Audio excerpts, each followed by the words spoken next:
Hindi naman ibig sabihin ng kontento, wala ka ng pangarap at wala ka ng pagsisikap at ambisyon. Yes, dapat mag-ambisyon, mangarap.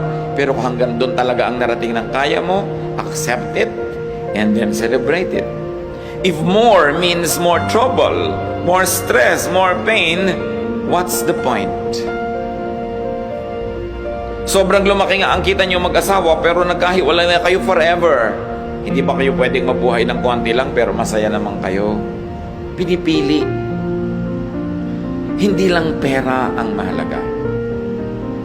Mayroong mga mag-asawang hindi na nagkasama kahit kailan dahil puro laging palaki ng palaki ang babayaran, kukuha ng uhulugan, babayaran, hanggang namatay na yung isa o kung ano na yung nangyari, hindi na kayo nagkasama. What's the point?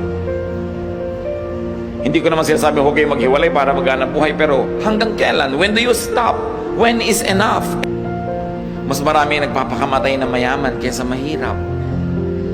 So nakikita natin, hindi naman masamang yumaman o maging sikat o maging makapangyarihan. Pero kung hindi naman yun ukol para sa inyo at sobrang hirap para lang i-maintain, what's the point?